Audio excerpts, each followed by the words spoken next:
Labdien! Šeit mēs Āgenskalna un Melnsila ielas krustojumā esam apgriezuši 51 liepu. Jautājums, kāpēc? Atbildi tāda: liepas galotņots apmēram pirms 11 gadiem, 15, 20. Pēc tam vēl vienreiz apgriezti smagi. Un tā, koki īsti nepēc kā neizskatās, darbs tiek ieguldīts.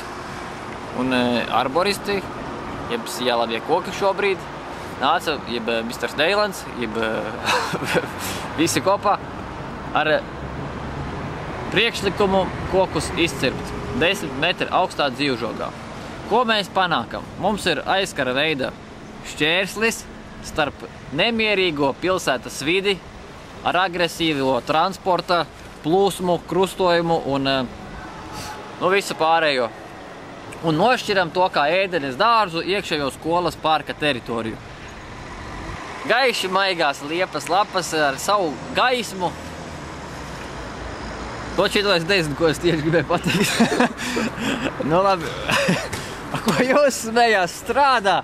Nu labi, tā, kur mēs palikām. Vienvārdi sakot, ļoti normāls veids, kā uztaisīt ļoti estētiskus 50 kokus. 51 faktiski. Tas gadā ir 2 dienu jautājums. 2 dienu jautājums speciālistiem, normāliem cilvēkiem 2 nedēļu jautājums. Nu, mums arī nedēļas jautājums, jo mums nav pacēlājs, bet mums ir pacēlājs, tāpēc tas mums ir 2 dienu jautājums.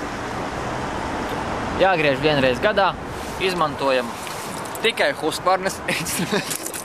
Izmantojam instrumentus, kādi mums ir. Ar mehanizētiem instrumentiem iet čuķ ātrāk. Nu, iet ātrāk, ko tur liekties. Mēs ar rokām arī esam griezuši. Nu, griežam pirmajā reizē, iedodam formu un pēc tam uzturam formu. Ja var atļauties nogriezt 2 reizes gadā, būs vēl smukāk. Mēs griežam bezlapu stāvoklī, jo griežot lapu stāvoklī ir daudz vairāk jāved projām. Tā lapas aizved sētnieki paši projām. Šitā gandrīz nav ko vest projām. Nu, lūk, arī stāstam no galas. Ja gribiet ko līdzīgu, brauciet un skatieties. Ja patīk, tad zvaniet. Ja nepatīk, tad es varu. Nu, labi, uzfilmē sevi tagad. Lai gan šitien neko pirmo reizi griezt visu līdz stumbram.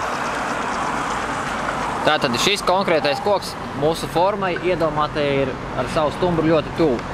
Viņš ir viens no 3 kokiem, kurš ir ar 2 stumbriem un plats. Tas mums arī ir iedevis šim te augstiem dzīvžogam platumu.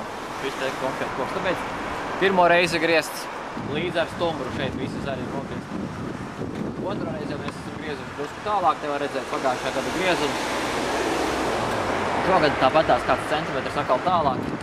Un tā katru gadu daži centimetri jau nāk klāt tam dzīvžogam platumā. Tāpēc svarīgākais ir pirmajā reizē nogriezt cik vien šauru var. Uzaudzēt ļoti platu dzīvžogu nav lielumāk. Jautājums ir, kurš pēc tam griezīs dzīvžoga augšu?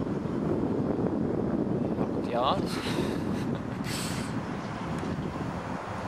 Šodien mājās vēl būs, mums baigi garais raidījums paredzēts iefilmēt. Labi, metam mieru viens jau. Tātad, mēs savu darba veikšanai, abi 2 ar Jāni. Jāni, kur tu esi? Juhu! Izmantojam arī pacēlāju. Tātad ar benzīnu motoru Dino. Tas ir Dino, mūsu draugs. Tās ir meitenes, kurām mēs maksājam. Es tikai nezinu par ko, jo viņas visu laiku stāv. Un bez ķiverēm. Tagad mēs skatīsimies, kā tieši notiek darbība. Mēs paņemam pacēlāju ar vienu roku, vadām viņu uz augšu. Konkrēti. Tagad var redzēt, kā mēs vadāmies uz augšu. Jānis sāk griezt.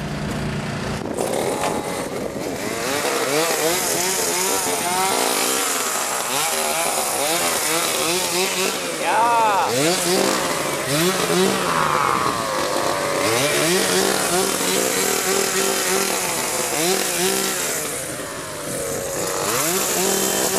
O, kā mēs to darām?